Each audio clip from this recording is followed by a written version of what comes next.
ասում եմ իմ ընտրողի Ծապարու Ծառուկյանն եմ ընտրում, ինձ աշխատանքից հանում են։ Երկու տեղից։ Որ թվականն է։ Այս ընտրությունների մասին է խոսքը։ Մի քանի ամսվա առաջվա բան եմ ասում ձեզ։ Ինձ եթե ես չեմ ընտրում Նիկոլին, ազատված ես, դուրս արի գործից, վաղվանից գործից չգաս, ինչի՞։ Որտեղ աշխատալիքը։ Կներեք չեմ կարող ասել, չեմ ուզում բարձրաձայնեմ, իրանք հպական է լավ էլ տենում են, լավ էլ գիտեն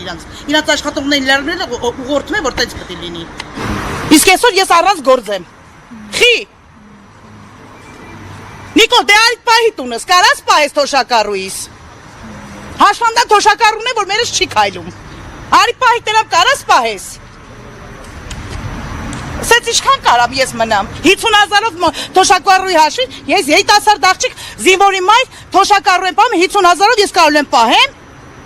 այս երկրում մի հատ լավ բան չտեսանք, այն մարդիկ, որ հայրենասեր են, հայրենիքի կողին կանգնած են, միշտ կոտրում են, եկեղեցու կողը կանգնած են, կոտրում են, մեր մշակույթը, մեր ինքնությունը կորցնում ենք, ռեստորանը աշխատում էր, երկիրը պետք է զարգանա, ընտանիքներ, սերունդներ պետք է ծնվեն, թե չէ։ Այսինքն կարծում եք, որ սա Գագիկ Ծառուկյանի հարցը չի, այլ ամբողջ Հայաստանի Միանշանակ, պարոն Ծառուկյանն էլ մեզ ներդրումներ ա ունեցել հայրենիքի համար, բարեգործություններ արել ա, տուրիզմը զարգացնելու համար անել ա, եւս հիմա Հիսուսի արձանը պատրաստում ա, ինչքան տուրիստներ կգան, երկիրը կզարգանար մեր։ Ինչքան եք հայտնի դարձել պարոն Ծառուկյանով ես մի Հայաստանը։ Թե սպորտով, ամբողջը կայնել ա շինարարությունները։ Ինչքան կարելի ա։ Դա նշանակում է, որ մենք հետ ենք եթում, ոչ թե առաջ։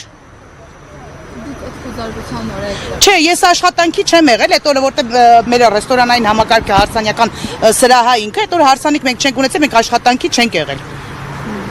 Բայց դա էլ ձև չի։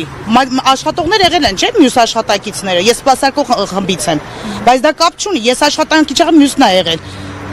Բա տուրիստները ինչ վիճակի մեջ են եղել։